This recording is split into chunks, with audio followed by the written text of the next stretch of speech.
Kailangan muna magpalamig. Nakakahalata na asawa ko eh. Paano nakakahalata? Yung pag-uwi ko lagi ng gabi. At saka nagrereklamo na siya sa ibinibigay kong sahod. Naubusan na nga ako ng dahilan eh. Bakit kasi hindi mo papayagang umuwi ang asawa at anak mo sa probinsya? Para libre na tayo. Dapat nga eh, uuwi na sila eh. Kaso biglang nagbago yung isip. Parang nasulsulan nung tiyahin niya eh. Yun ba yung nagpalaki sa asawa mo? Oo, yun nga. Hindi ko nga rin makasundo yung matandang yun. Kung makatingin eh, lagi na lang parang hinuhusgahan yung buong pagkatao ko eh. Kahit kailan talaga kontrabida yung tiyahin ng asawa mo na yan? Oo nga eh. Di bale, huwag ka mag-alala. Hindi na rin naman magtatagal yun sa mundo eh. Eh di ba sabi mo nga sa akin kahit 60 na malakas pa rin at walang iniindang sakit? Ibig sabihin, magtatagal pa buhay nun. Hindi naman nakaimik si Harold. Si Aiza naman ay bakas ang pagkainis sa mukha. Maya-maya, nagpaalam na rin si Harold sa babae. Ano yan? Ilang araw tayong hindi magkikita niyan. Baka abutin ng ilang linggo eh. Ha? Ganun katagal? Huwag kang mag-alala. Kahit hindi tayo magkikita eh, padadalan pa rin kita ng pera na panggastos. Oh, tingin mo sa akin pera lang mahalaga? Alam ko naman na ako ang mahalaga. Kaya nga mahal na mahal kita eh. Kapag naman nawala yung pagdududa ng asawa ko eh, madalas na naman yung pagkikita natin eh. Ayaw mo pa kasing iwalayan eh. Alam mo naman na hindi ganun kadali yun. May mga anak kami. Ayokong lumaki sila na hindi buo ang pamilya namin. Alam mo naman na produkto rin ako ng broken family, di ba? Ayokong maranasan yun ng mga anak ko. Okay, naiintindihan kita. Hindi naman kita pipilitin na iwanan yung pamilya mo kung ayaw mo eh. Pero hanggang kailan tayo ganito? Eh kung talagang mahal mo ko, maintindihan mo yung sitwasyon ko. Mahal naman kita eh. Pero gusto ko rin naman na maging legal yung relasyon natin. Ayoko ng ganito na patago-tago yung pagkikita natin. Please naman, huwag ka munang makisabay sa problema ko, okay? Problema rin ba ang tingin mo sa akin? Siyempre hindi. Ang sa akin lang eh, wag muna natin pag-usapan yung gusto mong mangyari. Alam mo naman na dito lang ako nakakapag-relax eh. Okay, pasensya ka na. Pero sana dumating yung araw na mapag-uusapan din natin yung tungkol sa atin ha. Kung ano ba yung plano mo sa akin, sa relasyon natin. Naging mailap naman ang mga mata ni Harold. Hindi siya makatingin ng diretso sa dalaga. Napapabuntong hininga na lang si Aiza nang walang makuhang sagot sa lalaki. Ano, aalis ka na ba? Gusto mo bang ipaganda mo na kita na makakain? Hindi na. Sa bahay na lang ako kakain. Gusto ko ring makasabay sa hapunan yung mga bata eh. Matagal ko na kasing hindi sila nakakasalo dahil sa madalas kong pag-uwi ng gabi na. Okay, sige. Ihatid na kita hanggang sa may gate. Sabay na silang lumabas ng bahay hanggang makarating sa may gate. Umalik pa si Harold sa kanya bago umalis. Mabigat naman na isinara ni Aiza ang gate at saka pumasok na sa loob ng bahay. Dati siyang nangungupahan sa maliit na apartment kasama ng dating katrabaho. Pero nang makilala niya si Harold, itinira siya sa apartment na yon at ito ang nagbabayad sa buwan ng renta at maging sa tubig at kuryente. Siya naman mas pinili na umalis na sa dating trabaho para makaiwas sa tsismis. Sa iisang kumpanya lang kasi sila dati pumapasok ni Harold. Maghanap na lang kaya ako ng trabaho ulit. Hindi ko na lang ipapaalam kay Harold. Kesa naman na maghintay lang ako sa kanya dito. Tsaka habang tumatagal, palitan ng palitang ibinibigay niya sa akin eh. Halos sumasapat na lang sa gastusin dito sa bahay. Wala na akong mabili para sa mga gusto kong bilhin. Tama. Maghahanap na lang ako ng trabaho. Sumilay sa kanyang labi ang sangiti sa naisip na plano. Kinabukasan, maagang gumising si Aiza. Habang nagkakape, tinawagan niya ang mga dating katrabaho. Tinanong niya ang mga yon kung may alam na maaring pasukan. Iisa lang ang sagot nila. Tatawagan siya oras na may bakante. Dahil sa pagkainip, minabuti niyang pumunta na lang sa mall na malapit sa tinitirhan niya. Kesa isipin lang niya ng isipin ang kalagayan nila ni Harold.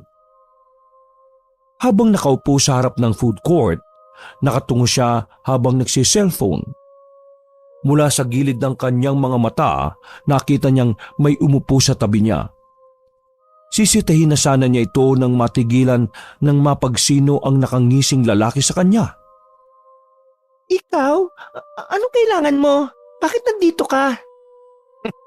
Hey, isa-isa lang yung tanong. Huwag kang tumawa, no? Wala naman nakakatawa. Hanggang ngayon ba'y mainit pa rin ang dugo mo sa akin? Akala ko pa naman matutuwa ka kapag nagkita tayo. Sino ba matutuwa sa'yo, ha? Tsaka na nga. Oo, teka. Huwag ka munang umalis. Ngayon lang tayo nagkita lalayasan mo pa ako. Huminga muna ng malalim si Aiza bago muling umupo. Iwinaksi rin niya ang kamay ng lalaki na nun lang niya napansin na nakahawak sa kanya. Ano kasi kailangan mo? Sabihin mo na, kailangan ko na rin umalis, no? Ba't nagmamadali kang umuwi? Meron bang naghihintay sa pag-uwi mo? Ha? Oo. Meron nang naghihintay sa akin. Talaga? Nahuli na pala ako? Sasabi mo? Ang totoo matagal na kitang hinahanap Oh, bakit naman? May atraso ba ako sa'yo para hanapin mo? Wala kang atraso sa akin. Ako nga yung malaki yung kasalanan sa iyo Kung ang tinutukoy mo yung nangyari dati, kalimutan mo na yon. Kinalimutan ko na nga Huwag mo nang ipaalala. Ibig ko bang sabihin pinapatawad mo na ako? Hindi umimik si Aiza. Nanatili lang siyang nakatitig sa kaharap. Parang bigla kasi siyang naguluhan. Kinapa niya sa kanyang dibdib kung napatawad na ba niya ang lalaki sa ginawa nito sa kanya dati. Pasensya na ha. Kailangan ko na talagang umalis. Oo, teka. Huwag ka munang umalis. Mag-usap muna tayo. Sinabi ko naman sa'yo diba na kailangan ko nang umalis? May gagawin pa kasi ako Nagmamadali ng tumayo si Aiza at walang lingon-lingon na umalis. Malayo na ang nalalakad niya nang bigla siyang lumingon. Nakatayo pa rin si Dexter at nakasunod ang tingin sa kanya. Lalo pa niyang binilisan ang paglalakad hanggang makauwi na siya sa inuupahang apartment. Ilang araw nang hindi tumatawag si Harold kay Aiza. Hindi naman niya magawang tawagan ng lalaki sa takot na baka asawa nito ang makasagot. Mababaliw ako kung parating ganito na lang. Maghihintay kung kailan niya tatawagan. Alam ko naman kung saan ako lulugar pero hanggang kailan? Kailangan ko na talagang maghanap ng trabaho. Dahil sa nararamdamang bigat ng kalooban, hindi na napigilan pa ni Aiza na pangilidan ng luha ang kanyang mga mata. Magdamag din siyang hindi nakatulog sa kakaisip sa sitwasyong kinasusuungan. Okay, hindi ako papayag na ganituin lang niya ako. Ang laki ng sakripisyo ko sa kanya tapos mas binibigyan pa niya ng halaga yung pamilya niya. Pwes, makikita niya kung sino ako. Hindi ako papayag na baliwalain lang niya, no? Kinabukasan, maagang gumayak si Aiza. Nagsuot siya ng pinakaseksing bestida na isinusuot lang niya tuwing lumalabas sila ni Harold. Todo makeup rin siya at mamahaling pabango rin na bigay ng lalaki ang kanyang pinangwisik sa katawan. Umaapaw sa kaseksihan at pabango ang aura niya nang umalis. Nagulat pa si Harold nang makita siya sa labas ng gate ng mga ito. Binalot din ng matinding takot ang lalaki. Anong ginagawa mo dito? Di ba nag-usap na tayo? Namimiss na kasi kita eh. Ilang araw na tayo hindi nakikita. Mabuti pa, umalis ka na. Baka biglang lumabas yung asawa ko, mahuli pa tayo eh. Ako na lang ang pupunta sa apartment mo, okay? Pinagtatabuyan mo na ba ako? Kararating ko lang ah. Pwede ba? Huwag kang gumawa ng iskandalo dito. Umalis ka na. Eh kung ayaw ko, Kung hindi ka pa aalis, puputulin ko na yung perang binibigay ko sa'yo. Napatda naman si Aiza sa narinig na pagbabanta ng lalaki sa kanya. Sandali siyang napatulala at pilit nilalabanan ang nararamdaman. talaga bang gagawin mo yan? Pagkatapos ng lahat? Kasalanan mo naman eh. Basta ka na lang pumunta dito. Eh kung kasapin ko kaya yung asawa mo ngayon, anong gagawin mo? Akala mo kung sino kang matapang ah. Isa't kalahati ka rin namang duwag. Huwag mo kong takutin na babae ka ha. Nandito ka sa pamamahay ko. Huwag mo kong astahan ng ganyan. O ano ngayon? Ito pa mapapala ko ha? Pagkatapos ng lahat? Makinig ka sa akin ha. Huwag tayong mag-away dito. Pupuntahan na lang kita. Promise yan. Pwede ka naman pala magsalita ng mahinahon eh. Pasensya ka na mahal. Sige na. Nakikiusap ako. Umalis ka na, okay? Okay sige, aalis na ako. Siguraduhin mo lang na pupunta ka sa bahay ha. Mabilis na tumango si Harold. Paalis na si Aiza nang marinig nila ang pagtawag ng asawa nito. Natataranta naman na halos ipagtulakan na ni Harold ang dalaga at saka nito isinara ang gate.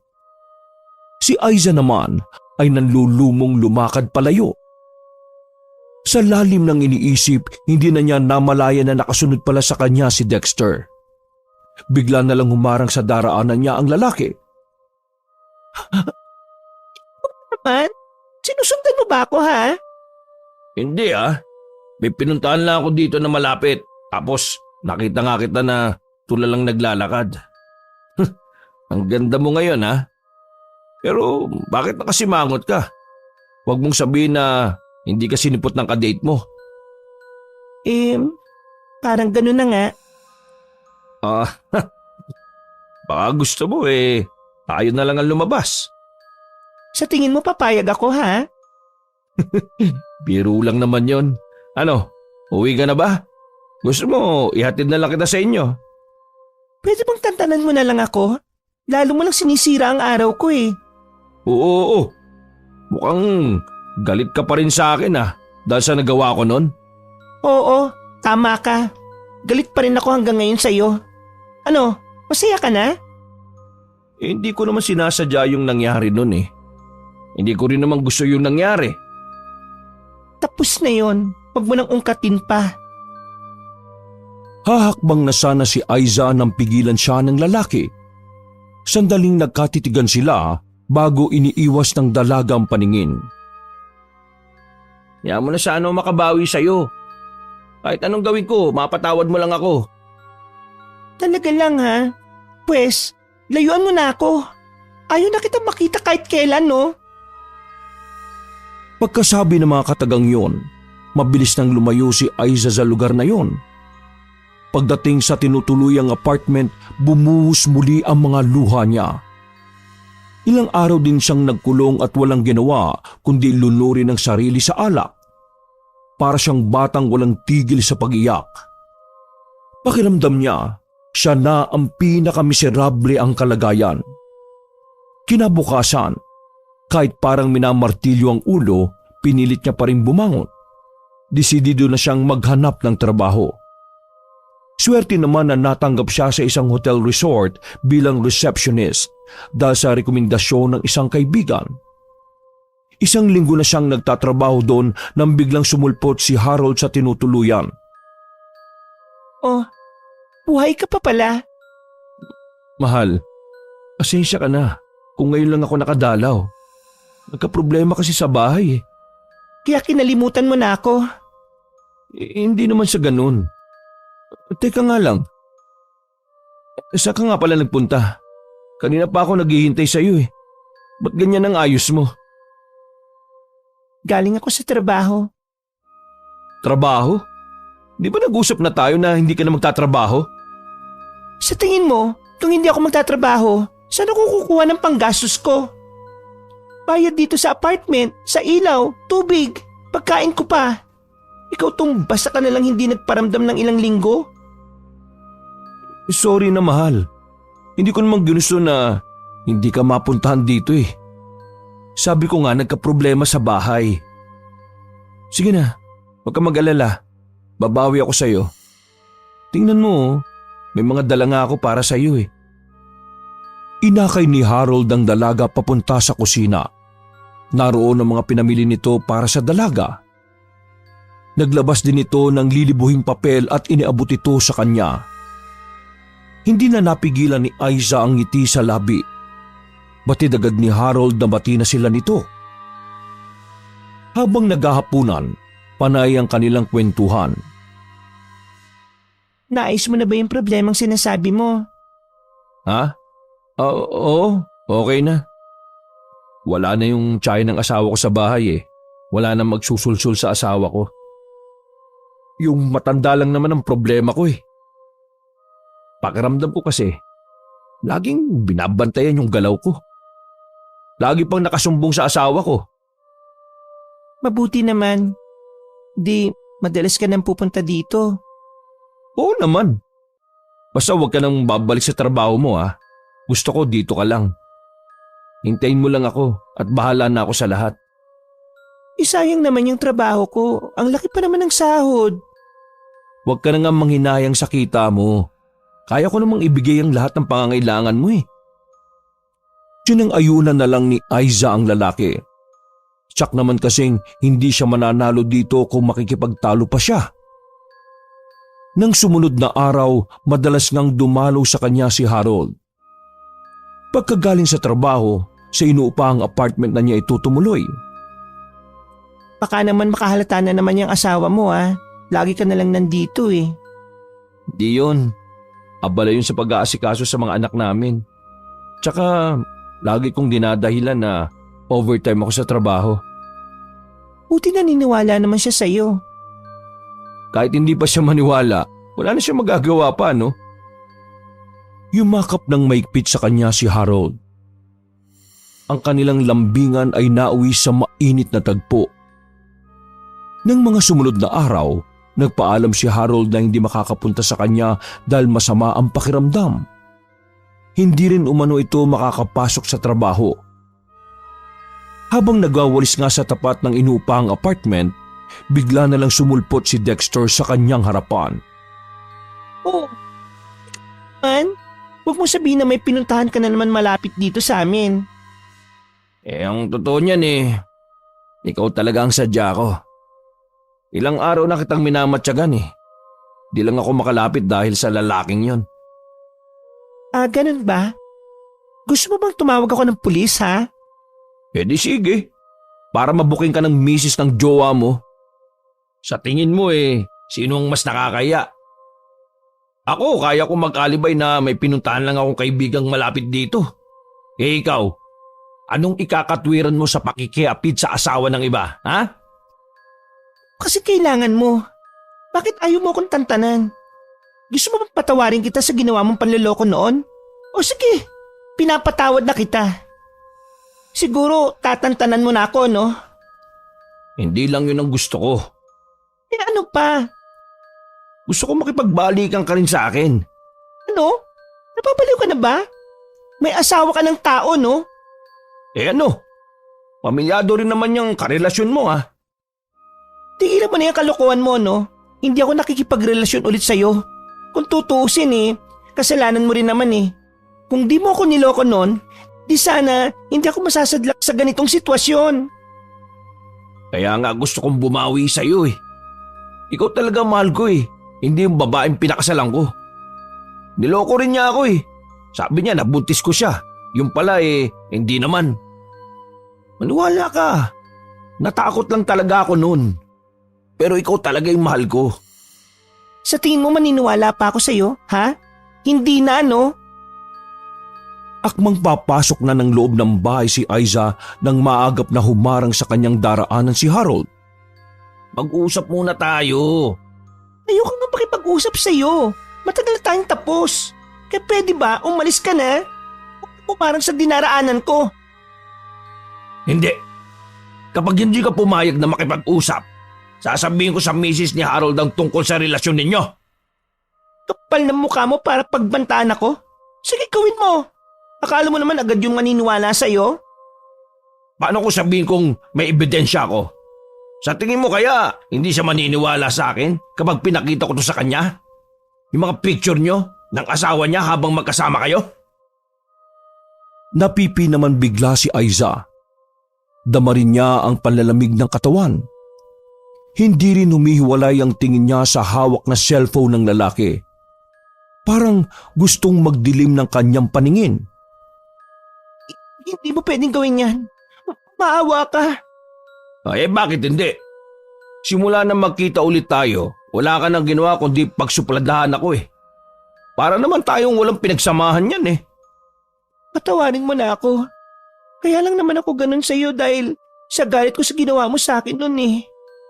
Kaya nga di ba sabi ko sa'yo, gusto kong bumawi. Marahang napatango-tango si Aiza. Nanginginig din ang kanyang labi sa matinding takot na nararamdaman. Bago umalis si Dexter ay nagkaroon sila ng kasunduan.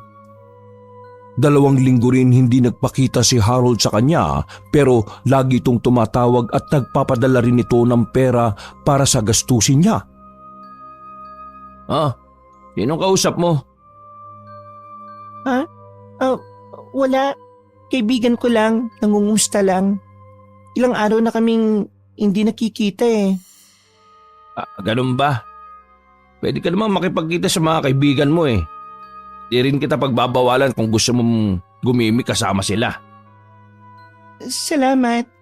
Minsan nga naiinip na nga rin ako dito sa bahay eh. Kung gusto mong pumunta ng mall, magsabi ka lang ha. Bibigyan kita ng pera para mabili mo yung mga gusto mo. Tamang-tama. Ang daming pang kulang dito sa bahay. Kailangan ko pang bumili ng mga bagong gamit eh. Huwag kang mag-alala. Makukumpleto mo rin yung mga gamit natin.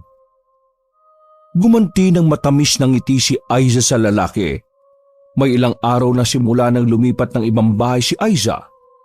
Pumayag na rin siya sa kagustuhan ni Dexter na ibahay nito at magkaroon sila ng relasyon sa kabila ng pamilyado na rin nito. Nung una, nag-aalangan pa si Aiza. Sa huli ay pumayag na rin siya. Lahat kasi ng mga bagay na gusto niya ay mabilis pa sa 4:00 kung ibigay sa kanya ni Dexter. Para din siyang reyna kung pagsilbihan nito. Siya nga pala, hindi ka ba sinubukan tawagan ni Harold? Ha? Hindi eh. Ganun naman yon. Biglang lilitaw kung kailan niya gusto. Tsak na magugulat yung kapag nalaman niyang wala ka na doon sa inuupahan mong apartment.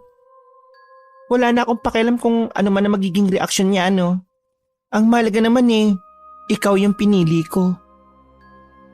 Tama lang yung naging desisyon mo. At titiyakin ko sa iyo na hindi ka magsisisi. Ibibigay ko lahat ng gusto mo. Abot tenga naman ang naging ngiti ni Aiza sa mga pangako ng lalaki sa kanya. Kinahapunan, umalis na rin si Dexter. Katulad kasi ni Harold ay pamilyadong tao na rin ito at may isang anak na sa kasalukuyan. Dati silang magnobyo nito. Pero dahil sa kababayaan nito, nabuntis nito ang kababata na siyang dahilan para mapilitan itong pakasalan. Sa kabila na siya ang mahal ng lalaki, kaya ganun na lang ang galit niya rito. Pero lahat ng yun ay natunaw na parang yelo. Ito ang buhay na pinapangarap ko. Maraming pera, nakakain ko lahat ng gusto ko, at higit sa lahat, hindi ko na kailangan magtrabaho pa. Lahat na bibili ko ng dahil kay Dexter. Napuno ang 4 na sulok ng silid na yon ng matinis na halakhak ni Aiza habang nakahiga sa malambot na kama.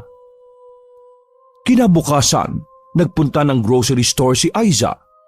Hindi niya akalain na makikita sila doon ni Harold. Biglang bumangon ang kaba sa kanyang dibdib nang makitang galit ang lalaki. Harold, anong ginagawa mo dito? Ikaw, anong ginagawa mo dito? Ang layo naman nata ng narating mo Ilang araw na akong pabalik-balik doon sa inuupahan mo. Umaasa pa rin akong babalik ka. Kahit merong nagsabi sa akin na lumipat ka na daw ng bahay. Pabayaan mo na lang ako. Yan lang sasabihin mo? Hindi ka man lang magpapaliwanag? Gusto ko nang tapusin ang relasyon natin Bakit? May bago ka na ba? Meron ka na bang ipinagpalit sa akin? Wala. Nakakapagod na kasi ang sitwasyon natin At saka, wala namang mangyayari sa relasyon natin. Kaya mabuti pang tapusin na lang natin to. Alam kong may iba ka pang dahilan. Kaya magtapat ka na. Wala nga sabi Huwag ka na mag-iskandalo dito. Nakakahiya sa mga tao. Pinagtitinginan na nila tayo Wala akong pakialam. Basta mag-usap muna tayo. Ayoko nga. Mabuti pang umuwi ka na. Doon sa asawa mo. Halos tumakbo na si Aiza palayo sa lalaki. Hinabol pa siya nito. Mabuti na lang ay agad siyang nakatawid sa kabilang kalsada bago sunod-sunod na dumaan ang mga sasakyan. Kaya hindi na siya nasundan nito. Pagdating sa bagong bahay, tagaktak ang pawis sa kanyang noo at habol din ang kanyang paghinga. Agad siyang kumuha ng maiinom. Ilang minuto rin bago bumalik sa normal ang tibok ng puso niya. Ano niya ba ako natuntun? Hindi ako naniniwala na aksidente lang yung pagkikita namin. Sumilip pa sa may bintana si Aiza. Baka kasi nasundan siya nito. Nakahinga naman siya na maluwag nang matiyak na hindi siya nito nasundan. Nang sumunod na araw, bisita naman niya si Dexter. Marami itong dalang regalo sa kanya kaya naman halos maglulumundag na naman ang puso niya sa tuwa. Noon pa ay galante na ang lalaki sa kanya. Pero mas naging galante ito sa kanya ngayon dahil sa may magandang trabaho ito. Baka naman masanay ako niyan lagi ka may dala. Ayos lang. Basta para sa mahal ko. Siya nga pala. Hindi ba nakakalata sa iyo yung asawa mo? Hindi naman. Masyado kasi yung abala sa pag-aalaga ng anak namin May diferensya pala sa matresyon. Kaya posible na hindi na siya mabuntis. Talaga? Baka karma na rin yun sa kanya dahil sa ginawa niyang pang-aagaw niya sa iyo sa akin noon. Siguro nga. Wag na nga natin siyang pag-usapan pa. Ayokong masira yung araw natin pareho, no? Gumanti ng matamis ng ngiti si Aiza sa lalaki. Si Dexter naman ay mahigpit na niyakap ang babaeng pinakamamahal. Ilang sandali pa ay humiwalay muna ang dalaga sa lalaki para magtungo sa kusina. Huwag ka muna nga alis Ipagluluto kita ng paborito mong merienda. Sige ba? Namiss ko na nga yung luto mo Baka kapag lagi mo akong ipagluluto baka tumaba ako niyan. Hindi kasi marunong magluto yung asawa ko Ultimo pritong itlog, laging sunog. Grabe naman yon. Hindi naman pala siya marunong magluto Bakit pinikot ka niya? Palibhasa kasi, solong anak ng mga magulang kaya laki sa layaw. Pati paglilinis ng bahay, hindi marunong. Ay, kasalanan mo rin yan kung bakit nasa ganyan kang kalagayan. Alam ko naman yun. Kaya nga, sobra na akong nagsisisi. Ikaw talaga ang mahal ko At mamahalin habang buhay. Oo, talaga? Kaya mo bang iwan ng asawa at anak mo para sa akin? Oo naman Lahat gagawin ko, makasama ka lang. Kung kinakailangan kong iwan sila, gagawin ko yun para sa'yo. Napatitig si Aiza sa lalaki. Parang hindi niya kasi mapaniwalaan na gagawin nito yun para sa kanya. Ay nako, mabuti pa tulungan mo na lang ako maghiwa ng mga Ricardo. Lumapit naman si Dexter sa kanya at kumuha ng isa pang kutsilyo. Sinimulan na rin ito ang pagbabalat ng sibuyas. Panaka-naka itong sumusulyap sa kanya na napapabuntong hininga pa. Di ka ba naniniwala sa akin? Naniniwala naman ako na lahat ay gagawin mo para sa akin. Pero hindi ko alam kung talagang kaya mong iwan ang pamilya mo para sa akin. Gagawin ko talaga yun, no? Sabihin mo lang. Magpapakalayo tayo. Titira tayo sa ibang lugar kung saan walang makakakilala sa atin. Ramdam ni Aiza matinding pagmamahal ng lalaki sa kanya. Alam niya na madali na lang niya itong mapapasunod sa lahat ng gusto niya. O sige, planuin natin maigi yan. Hindi naman kasi basta-basta yung sinasabi mo eh. Alalahanin mo, masyado pang bata ang anak ninyo. Oo. Hindi ko naman kakalimutan yung pagiging ama ko sa anak namin eh. Hindi ko na lang kasi gusto na magkasama kami sa iisang bubong. Pagkatapos, binago na nila ang kanilang usapan. Tungkol naman sa kanilang mga sarili. Bago umalis si Dexter, marami itong ibinilin sa kanya. Araw-araw din tumatawag sa kanya si Dexter para kumustahin siya. Ramdam niya ang pagkahumaling nito sa kanya na labis niyang ikinatutuwa. Nang hapong yon, nagpasabi si Dexter na dadaan muna sa bahay niya bago umuwi. Bagya pa siyang nagulat na makarinig ng sunod-sunod na katok sa may pintuan. Nagtataka naman na lumapit siya doon. Napasulyap pa siya sa orasan sa may dingding. Lalong nangunot ang kanyang noo dahil masyado pang maaga para sa pagdating ni Dexter. Huli na para isara muli ang dahon ng pinto. Nakatayo sa harapan niya si Harold. Ano mong nalaman ng bahay ko? Sa tingin mo habang buhay mo ako mapagtataguan, ha? Sabi na nga ba eh, may bago ka ng lalaki. E ano ngayon? Kasalanan mo rin naman eh kung bakit ako naghanap ng iba. Bigla namang nagbago ang ekspresyon ng mukha ni Harold. Nanginginig din ng luha ang mga mata nito. Huwag mo naman akong iwan, mahal. Patawarin mo na ako kung marami akong pagkukulang sa'yo. Alam ko, mahal mo pa rin ako, di ba? Ang pamilya mo na lang yung intindihin mo.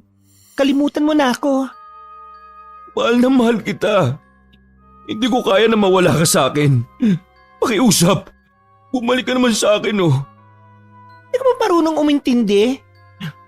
Matagal na tayong nagsasama. Hindi mo man lang ba yung pinahahalagahan? Ayusin niyo na lang ang pagsasama niyo ng asawa mo bago pa tuluyang masira. Masira? Bakit? Dahil may iba ka ng pamilyang sisirain? Napaka-hipokrita mo naman! Isang nakabibinging sampal ang pinadapo ni Aiza sa kanyang pisngi. Pareho silang natigilan pagkatapos. Sandaling nagdaan sa kanila ang katahimikan bago dahan-dahang hinaplos ni Harold ang nasaktang pisngi. Mabuti pa umalis ka na bago dumating. Ano? Bago dumating ang bago mong lalaki, ha? Oo! Bago pa dumating si Dexter. Walang-wala ka naman sa kanya eh. Siya, lahat ng gusto ko ay binibigay niya. Kahit hindi ko nga hilingin eh. Binibigay niya na kagad. Eh ikaw, kulang pa sa pamilya mo. Yang kakarampot na kita mo. Abot, kaya ba nagawa mong ipagpalit ako sa kanya? Ha? Dahil sa mas mapera siya? Kaya ko namang ibigay ang lahat ng gusto mo, ah. Talaga lang ah. Pwede ba? Umalis ka na lang? Baka kung ano pang gawin sa'yo ni Dexter eh kapag naabutan ka niya dito. Mabuti nga magpang-abot kami dito. Para makapag-usap kami ng lalaki sa lalaki. Hindi ako papayag na basta mo na lang akong ipagpapalit ng ganon. Hindi kita basta isusuko, no? Napapahinga na lang ng malalim si Aiza. Bakas din sa kanya ang labis na pag-aalala. Patingin-tingin din siya sa labas. Nakikiusap naman ako sa'yo. Huwag ka na magulo dito. Isipin mo naman ako kung talagang mahal mo ko. Hindi mo ko bibigyan ng kahiyan sa mga kapitbahay ko. Kaya nga gusto kong makaharap ang lalaking yun eh. Dahil wala akong balak na isuko ka sa kanya. Ganun kita kamahal. At patutunayan ko yun sa'yo. Dahil tabi-tabi lang ang mga bahay doon at dahil na rin sa may kalakasan ng kanilang pag-uusap, nakakakuha na sila ng atensyon sa mga ito. Nahihiya? Pinagtitinginan na tayo ng mga kapitbahay ko. Wala akong pakialam. Ba't ko iintindi nang iisipin nila? Parang gusto nang maiyak ni Aiza ng mga sandaling yon. Dala ng bugso ng damdamin, ipinagtutulakan na niya paalis ang lalaki. Ngunit hindi man lang ito natinag sa kinatatayuan nito. Alis ka na sabi. Wala na akong nikatiting na pagmamahal sa'yo. Hindi ako naniniwala. Akmang magsasalita pa sana si Aiza nang manlaki ang mga mata. Palapit kasi sa kanila si Dexter. Madilim ang anyo nito habang nakatingin kay Harold. Bago pa makahuma si Harold, binigwasan na ito ng suntok ng bagong dating na lalaki. Nahintatakutan naman na napasigaw na lang si Aiza habang tutop ang sariling bibig. Gumanti naman ng suntok si Harold kay Dexter. Nagpambuno ang dalawa. Walang gustong magpatalo sa mga ito. Humingi na ng tulong si Aiza sa mga nakikiusyosong kapitbahay.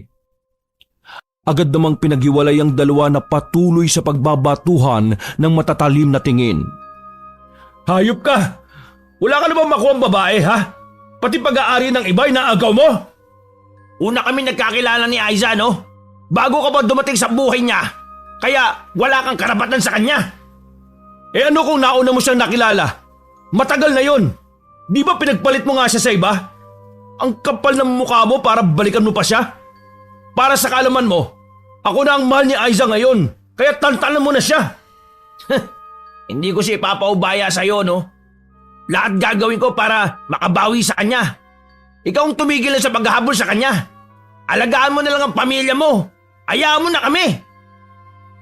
Sa palitan ng mga salita ng dalawa, nabunyag tuloy sa mga taong nakapaligid na pareho na silang pamilyado. Puro mga nanghuhusgang mga mata ang natuon kay Aiza na nanatiling tahimik sa isang tabi. Dahil hindi pa rin nagpapaawat ang dalawa, napilitan na ang mga kapitbahay ni Aiza na tumawag ng mga barangay tanod para maawat ang pag-aaway ng dalawa. Huminto naman ang mga ito at halos magkapanabayan na umalis. Simula noon, parati na lang nakakarinig si Aiza ng mga pasaring sa kanya. Katulad ng kabit, makating babae, parang mauubusan ng lalaki, maging ang pagiging mukhang pera. Minsan, hindi na nakapagpigil si Aiza sa mga naririnig sa mga tsismosang kapitbahay. Sinagot na niya ang mga ito. Oo na, kabit na ako. Naninira ako ng isang masayang pamilya. Ano, masaya na kayo? Salot na ako? At least ako, hindi katulad niyong mga tsismosang walang magawa dahil puro inggit ang nasa katawan. Di ba totoo? Palibasa kasi kayo, wala man lang makagusto. Umani naman na matatalim na sulyap si Aiza mula sa kanila. Pero tinitigan din niya ang mga iyon ng masamang tingin bago pumasok sa loob ng bahay. Mga puwisit, buti nga sa inyo, natikman niyo ang makamandag kong dila. Hindi ako papayag na ganyan ninyo lang ako, no? Kinabukasan, maaga pa lang ay bisita na niya si Harold. Halata rito ang hindi pagkatulog ng ilang araw. Magulo rin ang buhok nito at parang ilang araw nang hindi nagpapalit ng damit. Nagulat na lang si Aiza nang bigla itong lumuhod at yumakap sa kanyang binti. Hindi ko kayang mawala ka. Huwag mo kong iwan, mahal. Lahat gagawin ko basta huwag mo lang akong iwanan. Bitiwan mo nga ako. Ano ka ba? Hindi ka pa nakontento sa ginawa mong pang-iiskandalo? Hayan, alam na ng buong mundo na isa akong dating kabit. Ano, masaya ka na? Pwede naman tayong maghanap ng ibang bahay. Yung walang makakakilala sa atin. Paano pamilya mo? Sige nga. Ikaw na rin ang may sabi dati na hindi mo sila pwedeng iwan. Napilitan ng tumayo si Harold habang pinupunasan nito ang mga nagkalat na luha sa pisngi. Hindi naman natiis na paikutin ni Aiza ang mga mata. Napagtanto ko kasi ngayon na mas mahalaga ka sa akin kaysa sa pamilya ko. Hindi ko kayang mawala ka. Handa ko silang iwan para sa'yo. Basta makipagbalikan ka lang sa akin. Hindi tayo maaring magsama hanggat nariyan ang pamilya mo. Naintindihan mo ba ako, ha? Kaya mabuti pang umalis ka na. Hindi ako sasama sa'yo. Iwan ko nga sila para sa'yo eh. Magpapakalayo-layo tayo. Pagkatapos ano? Parang nakikinikilit ako na ng magiging buhay ko sa'yo kapag sumama ako sa'yo. Baka mamaya dumating ang panahon na pagtatanim na lang ng kamote ang gagawin natin para lang mabuhay. Ayoko ng ganung buhay, no? Hindi yun ang pinangarap ko. Ayoko na ulit maghirap. Hindi mangyayari. Pangako yan. Gagawa ko ng paraan para magkapera tayo. Tapos, lalayo tayo. Nasundan na lang ni Aiza ng tingin ang papaalis na lalaki. Tingin ba niya rito ay parang nawawala na sa sarili? Sa ganda ko ba naman to? Kahit sino mawawala sa sariling katinoan. Ay, sana naman ay wag na siyang bumalik pa. Oo, minahal ko siya pero mas maganda ang buhay na pwedeng ibigay sa akin ni Dexter. Sorry ka na lang. Wala nang pag-asa na makipagbalikan pa ako sa iyo, no? Nang sumunod na araw, naging bisita naman niya ay si Dexter. Katulad ng dati, marami itong dalang regalo para sa kanya. Pasensya ka na kung kailangan ko pumunta dito ha. Okay lang, no? Sino ba naman ako para magreklamo kung kailan ka pupunta dito?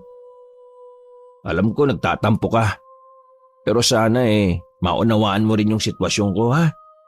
Kailangan ko rin kasing magpalamig eh. Mula nga nung nangyari yung iskandalo dito sa bahay hindi na ako lumalabas ng bahay. Baka mapaaway lang ako eh. Siya nga pala. Nagpapahanap ulit ako ng bahay sa kaibigan ko. Sa tingin ko mas mabuti na yung umalis ka na lang rito. Talaga? Ibig sabihin, hindi ko na kailangan tiisin yung mga parinig ng mga kapitbahay kong tsismosa? Oo. Alam ko na kasing mangyayari to eh. Kaya naisip ko na ilipat na lang kita ng ibang bahay. Siguro yung medyo malayo sa karamihan yung titirhan natin bahay. Kahit saan pa. Basta ang mahalaga makaalis na ako dito. Kitang-kita sa mukha ni Aiza ang kakaibang saya sa planong yon ng lalaki. Lingid sa kanila mula sa bukas na bintana ng bahay, tanaw sila ni Harold na matindi ang panibugong nararamdaman sa dibdib ng mga oras na yon. Halos madurog na ang kamao nito sa matinding pagkakakuyom. Akin ka lang, Aiza. Hindi ako papayag na maagaw ka sa akin ng lalaking yan. Hintayin mo lang ako. Gagawa ko ng paraan para mailayo na kita. Patuloy na lumipas ang mga araw at linggo.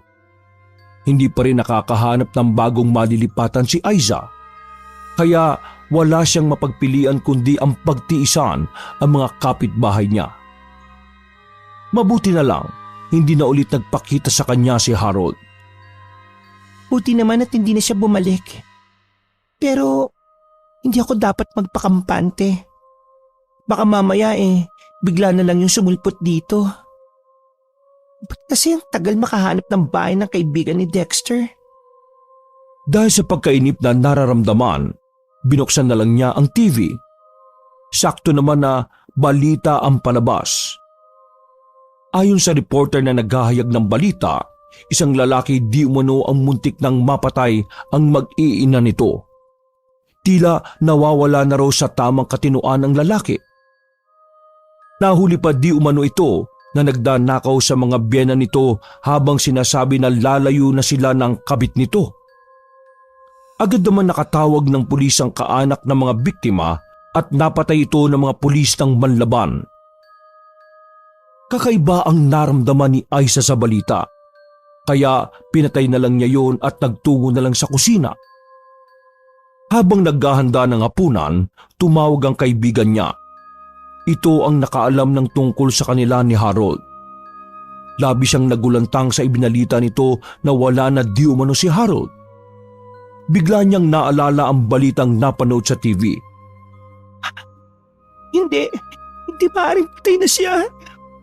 Bakit? Walang lakas na napaupo na lang si Aiza sa may upuan habang nanginginig ang buong katawan. Magdamag din siyang umiyak dahil sa sinapit ng lalaki. Palihim din siyang pumunta sa burol nito. Ilang araw nang wala lagi sa sarili si Aiza. Madalas tulala lang siya sa isang tabi. Nakokonsensya rin kasi siya sa nangyari kay Harold. Nakarating na rin ang balitang yon kay Dexter. Baliw na yata yung lalaking yun. Paano niya natin na pagtangkaan ang buhay ng mag-iinan niya? Mabuti na lang wala na kayo ng lalaking yun bago pa siya mabaliw. Oo nga eh. Nakakaawa naman yung pamilyang naiwan niya. Ang liliit pa ng mga anak niya eh. Nakakaawa nga talaga. Pero ano magagawa natin? Nangyari na. Hindi umimik si Aiza.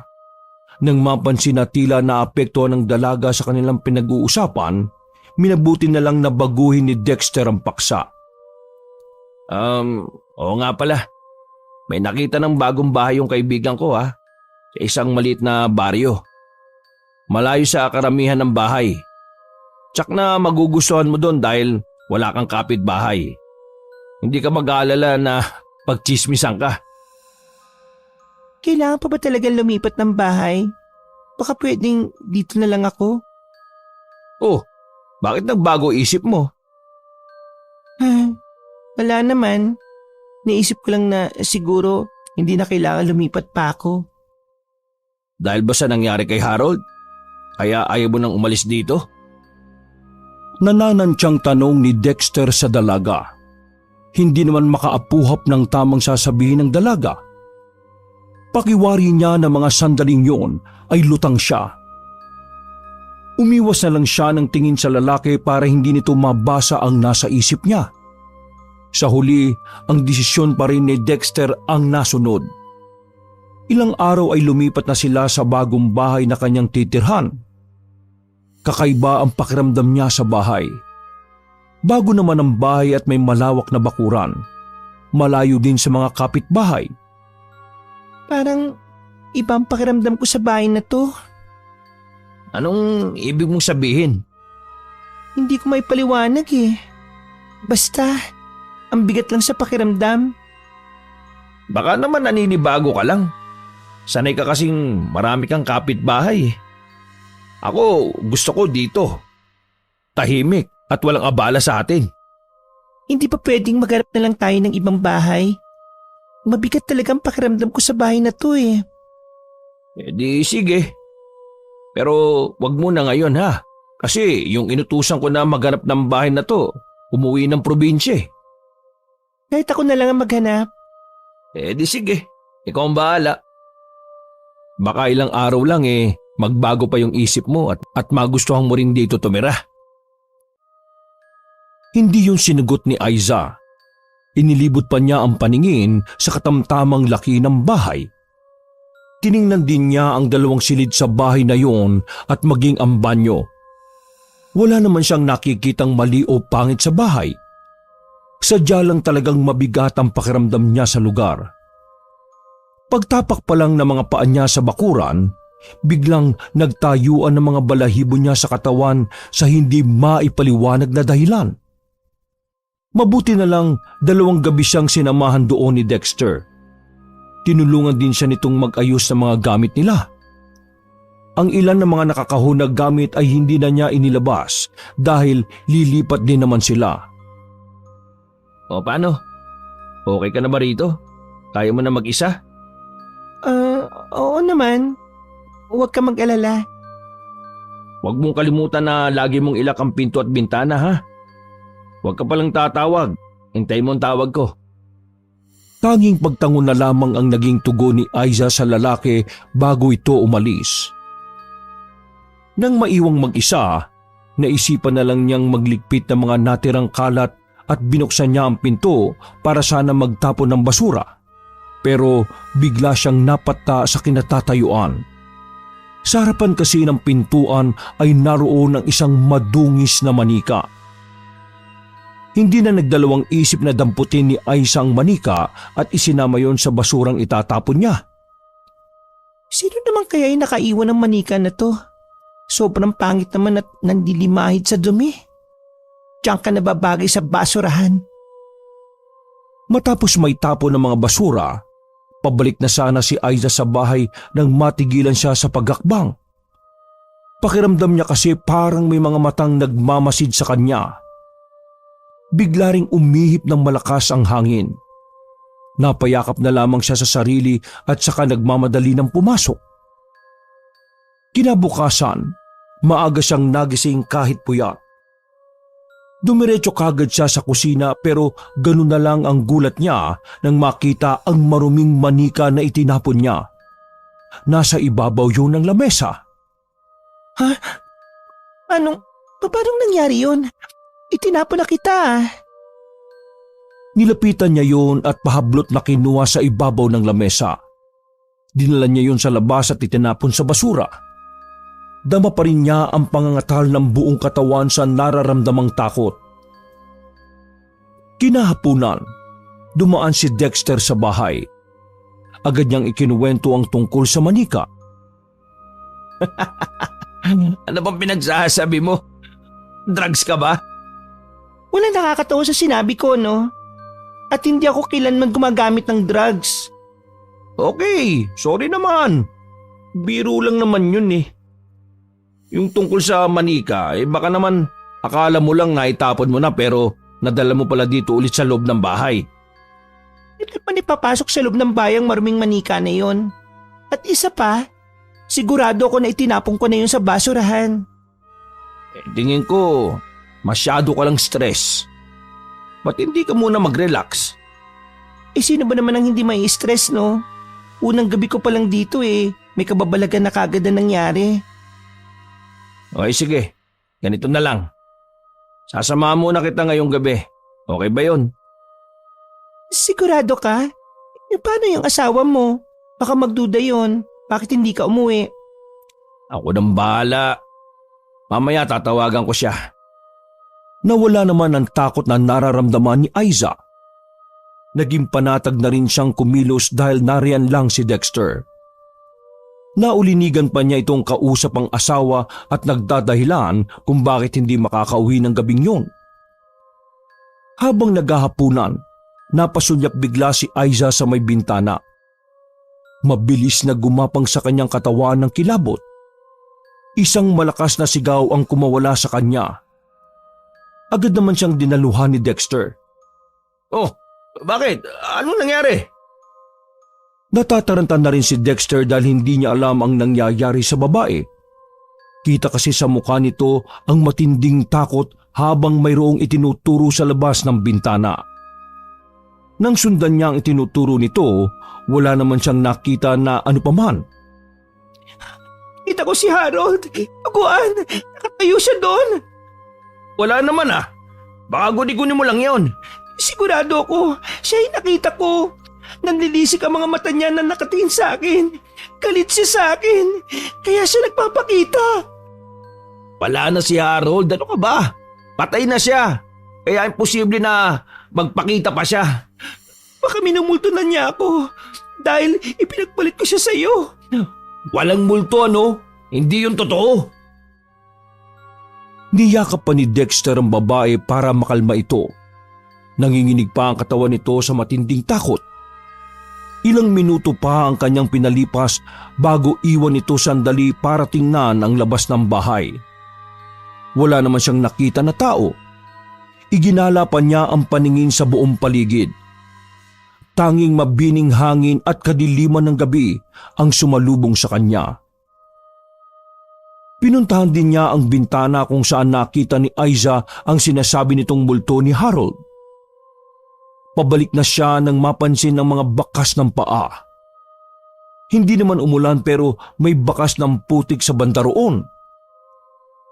Bago pa siya makapag-isip ng konklusyon, muli na namang sumigaw ng malakas si Aiza sa loob ng bahay.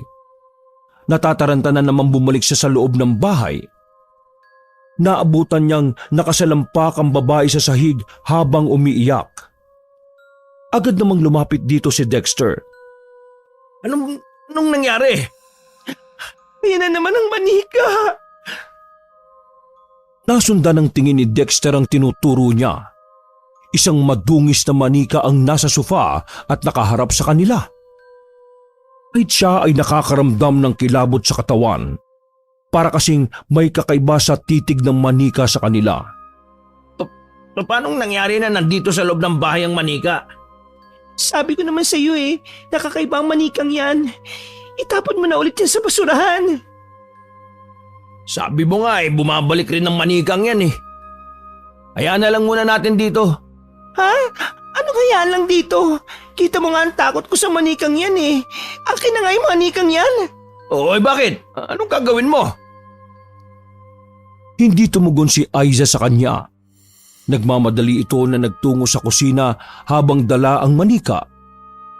Kumuha ang dalaga ng gunting at ginupit-gupit ang manika. Yan, agis sa'yo. Tingnan ko lang kung makabalik ka pa. Tinatakot mo pa ako Ayan ang bagay sa'yo. Hindi niya tinigilan ang manika hanggat hindi ito nagkapira-piraso. Si Dexter naman ay nakatayo lang at tahimik na nakatingin sa kanya. Nang makontento na sa kanyang ginawa, tsaka niya yun itinapon sa basurahan. Mabuti pang magpahinga na tayo. Sa tingin mo kaya makakatulog ako ng mahimbing pagkatapos ng mga nangyari? Alam kong mahirap pero hihingi tayo ng tulong sa nakakaalam sa ganitong pangyayari. Ayoko na sa bahay na to. Umalis na lang kasi tayo. Huwag ka mag-alala. Nagpapahanap na ako ulit ng malilipatan mo. Salamat. Kung wala ka sa tabi ko baka masiraan na ako ng bait. Hoy, huwag mong sabihin yan. Huwag kang papatalo sa nararamdaman mo. Malalampasan rin natin to. Baka hindi matahimik si Harold kaya bumabalik siya para gumanti sa akin. Sigurado kung hindi siya. Walang bakas ng paang multo. Ha? Anong ibig mo sabihin? May nakita kasi akong bakas ng paa sa labas ng bintana. Tingin ko may nananakot lang sa'yo. Naisip ko din ngayon na baka siya din yung nagpapasok ng manika dito sa bahay. Yung ba sa palagay mo? Pero iba talaga yung pakiramdam ko sa bahay na to Lalo na ngayon. Basta konting tiis pa. Makakalipat ka rin sa lalong madaling panahon. Lumapit si Dexter sa dalaga. Hinagka nito sa noo bago niyakap ng mahigpit. Kinabukasan, ayaw sana munang umalis ni Dexter dahil nag-aalala sa kanya. Pero walang tigil ang pagtawag ng asawa nito. May sakit di umano ang kanilang anak at tinahanap siya. Sige na, umuwi ka na sa inyo. Kailangan ka ng anak mo. Sigurado ko ba na ayos ka lang na mag-isa dito? Oo naman. Araw pa naman O sige, susubukan kong bumalik mamayang gabi. Kahit araw, maglaka pa rin ang pinto at ng bintana. Marahang tumango si Aiza. Hinatid pa siya sa labas ng lalaki at tinanaw pa niya ang papalayong sasakyan nito. Akmang babalik na siya sa loob nang matanaw ang isang figura sa di kalayuan, sa ilalim ng puno. Natitiyak niyang babae yun. Puro itim ang kasuotan nito maging ang belong nakatakip sa mukha nito. Natitiyak niyang nakatingin ito sa kanya. Nagbigay na naman yun ng kakaibang kilabot sa kanya. Inalisan niya ang paningin sa taong yun at mabilis na pumasok sa loob ng bahay. Sino kaya yon? Wala na yatang araw na hindi ako matatakot sa bahay na to. Mabuti pa nga tawagan ko na lang yung kaibigan ko para samahan ako dito. Kinuha na lang niya ang cellphone para tawagan ng kaibigan. Sa kasamaang palad naman, hindi ito maari dahil abala sa trabaho at nalalayuan din sa bago niyang tinitirhan. Kung sa bahay daw niya ito manggagaling, malamang na malate ito sa trabaho. Nauunawaan naman niya ang kaibigan. Mahalaga rito ang trabaho nito dahil ito ang bumubuhay sa pamilya. Nilakasan na lang ni Aiza ang loob. Nang sumapit ang gabi, marami siyang ingay na naririnig. Isa na roon ang pagtawag sa pangalan niya ni Harold. Nagtakip na lang siya ng tenga. Anan mo na ako? Para mo nang awa. Wala akong kasalanan sa nangyari sa'yo. Kinuha niya ang kumot at nagtalokbong habang nakabuluktot sa loob noon. Habang nanginginig sa takot, nakarinig siya ng mga yabag na pabalik-balik sa kwarto niya at munting hagik-hik ng tila nagmumula sa isang bata. Buong gabi na halos mabaliw-baliw siya. Nadatnan siya ni Dexter na magulo ang buhok. Nangingitim ang ilalim ng mga mata. Tanda na hindi pagkakatulog. Tulala lamang siya sa isang sulok. Nag-aalala na nilapitan siya ng lalaki. Anong nangyari sa'yo? May nangyari ba habang wala ako rito? Hindi niya ako tinitigilan. Gusto niyang pagbayaran ko ang mga kasalanan ko sa kanya. Ako ang sinisisi niya sa pagkamatay niya. Ano bang sinasabi mo? Si Harold na naman ba? Oo, siya. Wala nang iba. Kahit saan ako magtago, hindi niya ako tinitigilan. Gusto niya siguro akong mabaliw at sumunod sa kanya para magkasama na kami sa kabilang buhay. Huwag mo sabihin yan. Hindi ako papayag na pati ikaw mawala, no? Anong gagawin natin? Natatakot ako. Konti na lang, para na ako mababaliw eh. Biglang tumayo si Aiza at kinuha ang manika. Namilog naman ang mga mata ni Dexter sa gulat. Natitiyak niya kasi na ang manikang yun ay ginupit-gupit nito nung naroon siya. Paano nangyari na nabuo ulit yung manika na yan? Yun nga, hindi ko alam. Ang alam ko lang eh, may buhay ang manikang ito. Tinatakot niya ako lagi. Kinuha ni Dexter ang manika sa kamay niya at nagpunta sa kusina. Naghanap siya ng posporo at gas. Sa ilalim ng lababo niya nakita ang mga hinahanap. Lumabas din siya ng bahay habang naguguluhan na nakasunod sa kanya ang dalaga. Anong gagawin mo? Susunugin ko ang manika na to para tapos na problema natin. Hindi nakaimik si Aiza. Tahimik lang siyang nakatingin sa ginagawa ng lalaki. Inihagis nito ang manika sa lupa at saka binuhusan ng gas. Sinindihan na rin niya ito pagkatapos. Sabay pa nilang minasdan ang pagkatupok ng manika pero nagulat si Dexter nang biglang humiyaw ang dalaga na tila nasasaktan. Oh, bakit? Anong nangyayari sa'yo? Ang init! Ang init! Susunog ang balat ko! Nagtataka naman si Dexter sa naging tugon nito. Hindi niya rin malaman kung saan nahawakan ng dalaga. Nagpupumiglas kasi ito tuwing lalapitan niya at hahawakan. Ako! Nasusunog ako! Tulong! Ha? Anong gagawin ko? Napapasabunot na lang sa sariling buhok si Dexter. Habang nakasunod sa dalaga na parang kitikiti sa likod. Ilang sandali lang tumigil na rin si Aiza. Noon lang napansin ni Dexter ang mga palto sa buong katawan nito na tila nasunog. Sabay pa silang napatingin sa matandang lalaki na binuhusan ng tubig ang manika. May kasama itong batang lalaki. Dinampot pa nito yun at saka sumulyap sa kanila. Sino ho kayo? Napadaan lang ako nang marinig namin ang sigaw ng kasama mo. Ako nga pala si Tasio at ang apo kong si Noel. Paanong nangyari na... ang ibig ko sabihin eh, bakit nyo inapula yung apoy sa manika? Sadya talaga namin sinusunog yan eh. Kung nagkataon na hindi kami dumating, malamang kasabay ng pagkatupok ng manika ay ang pagkatupok din na kasama mo. Oh, anong ibig nyong sabihin? Ang manikang ito at ang kasama mong babae ay iisa. Oh, ano bang pinagsasabi nyo? May sira yata kayo sa ulo eh. Nanganganib ang buhay na kasama mo kung hindi natin mapipigilan ang sakunang darating sa kanya. Tigilan nyo na nga po pagsasalita na kung ano-ano. Tinatakot nyo lang kami. Hindi ako nananakot, iho. Tingnan mo mga sugat niya. Katulad ng pagkasunog ng manikang ito. Ganon din ang nangyari sa kanyang balat. Nilingon ni Dexter ang dalaga sa kanyang tabi. Kita sa mukha nito ang iniindang sakit. Sinulyapan rin niya ang mga sugat nito na halos buong katawan. Nasunog rin ang buhok nito. Kailangan kita madala sa ospital para magamot ang mga sugat mo. Hindi makakatulong sa kanya ang doktor.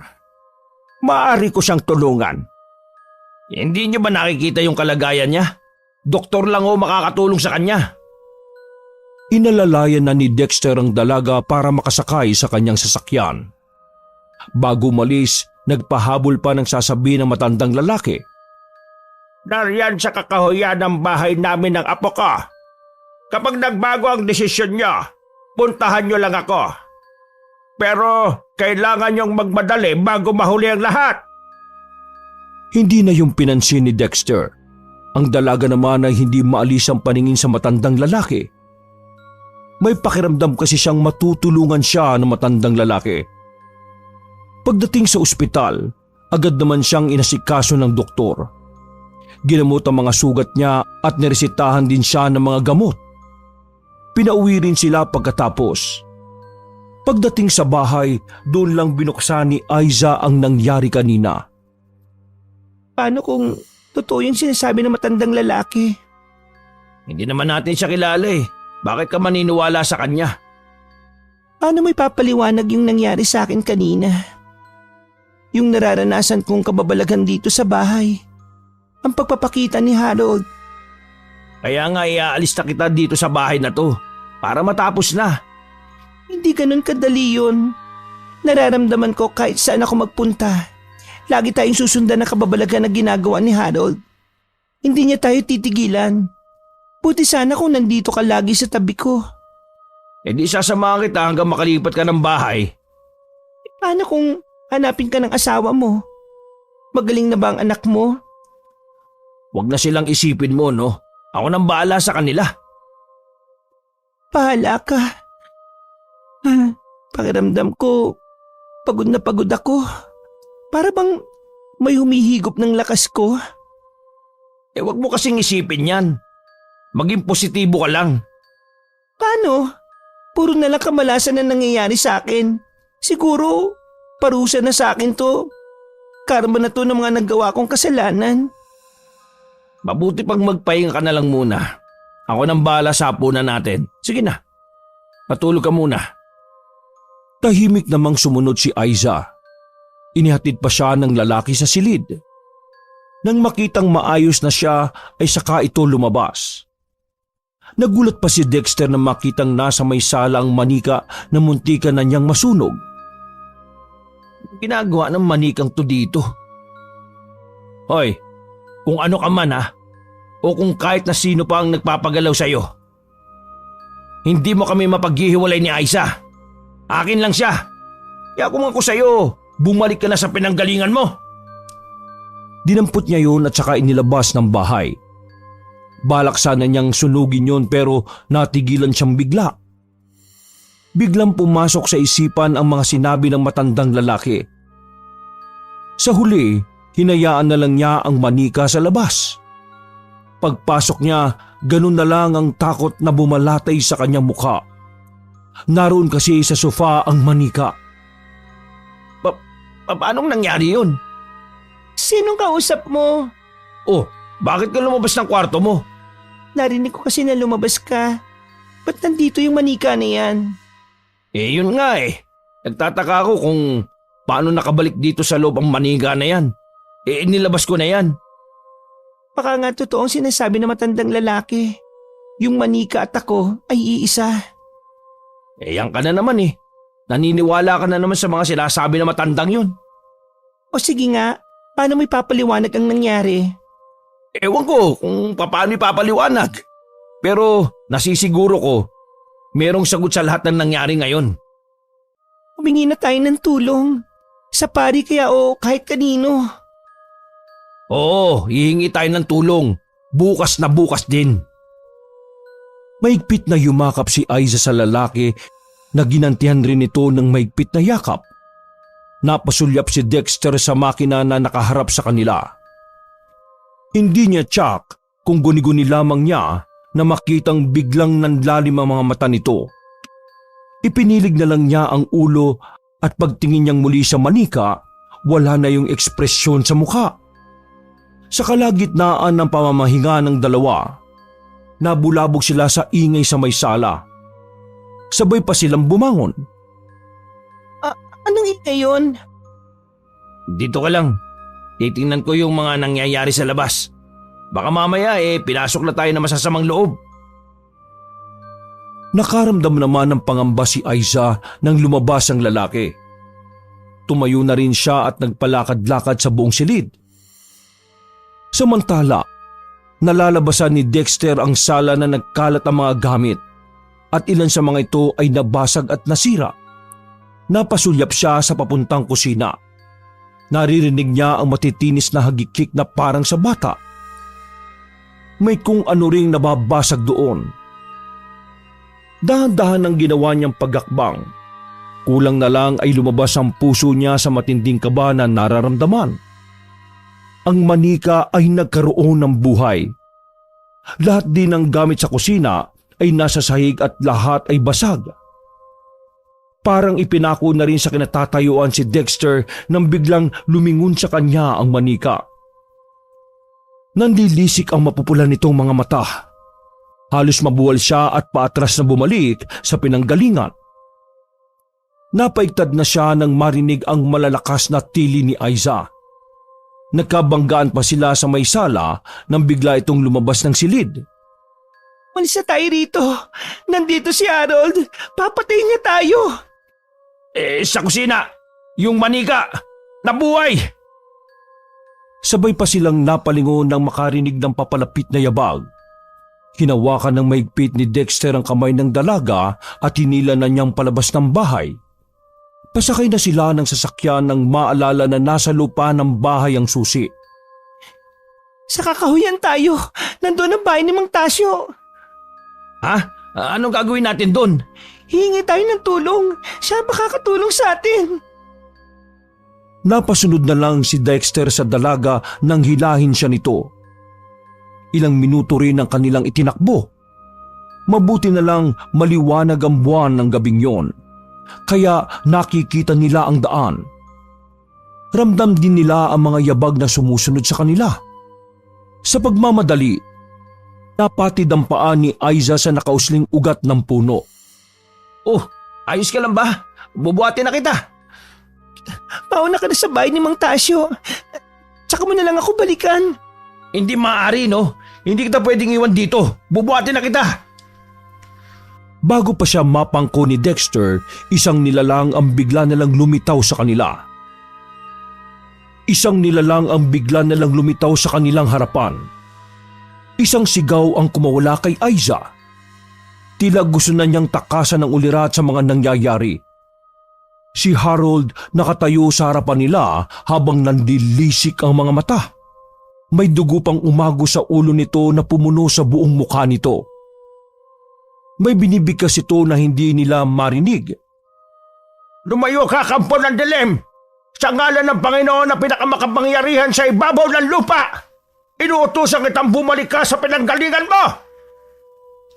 Umungol si Harold na tila nasasaktan habang nakataas sa mga kamay na tila nasisilaw sa hawak na medalyon na matandang lalaki. Umatras yun hanggang mawala sa dilim. Pinulot naman ni Mang Tasyo ang manika sa lupa bago lumapit sa kanila. Alam kong darating ang sandaling ito. Mabuti pang sumama na kayo sa bahay. Nagkatinginan pa ang dalawa bago sumunod sa matandang lalaki. Isang maliit na kubo ang tirahan ni Mang Tasyo at apo nito. Nadatnan nilang mahimbing na natutulog ang bata sa maliit na katre sa sulok. Pwede po bang ipaliwanag niyo yung nangyayari? Naguguluhan kami kung anong klaseng elemento ang kinakaharap namin eh. paano nangyari na nagpapakita pa rin sa amin si Harold patay na siya? Hindi na siya ang dating Harold. Pinapakilos na lamang siya ng kadiliman. Pero bakit? Hindi po namin maintindihan. Isa lang ang nakikita ko. Matindi ang pagnanasa niyang makasama ang babaeng mahal niya. Ginagawa niya ito para tuluyang mabaliw ang kasintahan mo at kitlin nito ang buhay niya. Yun lang kasi ang paraan para magkasama sila sa kabilang mundo. Yun ang kanyang paniniwala. Isang uri ng sumpa mula sa mga sinaunang mangkukulam ang paraan niya. Bihira lamang ang nagtataglay ng ganito. Matagal na panahon na rin ang may gumawa nito. Halos lahat ng may taglay na ganitong kakayahan ay naglaho na sa mundo. Ang huling mangkukulam na kayang makipagtalastasan sa prinsipe ng kadiliman ay mula sa aking angkan. Kung ganun po, ang pamilya niya ay may lahing mangkukulam? Maaaring ang mga ninuno niya. Marahil ay kailangan lang niya madiskubre ang kakayahan niyang yon. Ano po ang dapat namin gawin? Ako na ang bahala, iho. Sa ngayon kailangan muna nating magamot ang kasintahan mo. Sabay pa silang napatingin kay Aiza na kanina pa tahimik na nakikinig sa usapan nila. Nagulat si Dexter at napatitig ng husto sa dalaga. Tinubuan kasi ng mga sugat sa buong katawan ng dalaga. May masangsang din na amoy na lumalabas dito. Mahal, lumalala ang kalagayan mo. Bakit ganito? Ano to? Huwag ka matakot.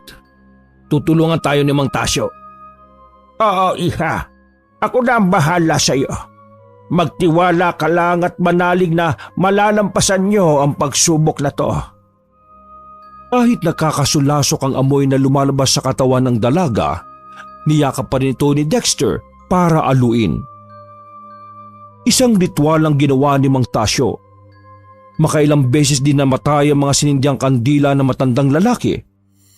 Kahit wala namang hangin, umuusal din ito ng mga salitang Latin.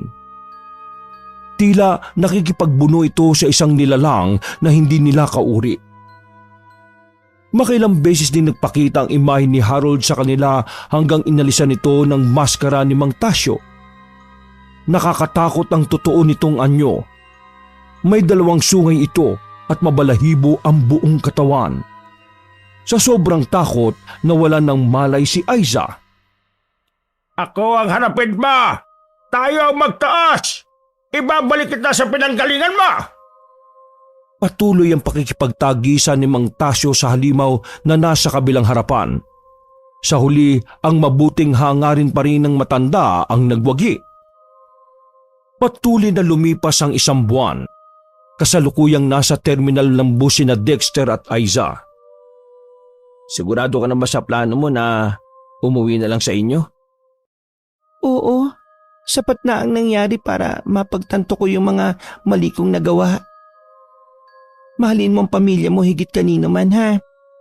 Huwag mo nang sasaktan ulit ang asawa at anak mo. Ako naman, magbabagong buhay na.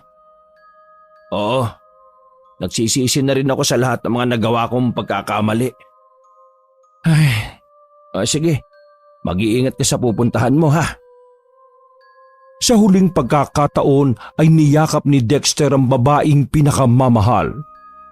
Mahirap man pakawalan nito, pero batid nilang yun ang tamang gawin. Sa mga nangyari, isang aral na yun sa kanila na huwag nang muling papasok sa bawal na relasyon. Wakas!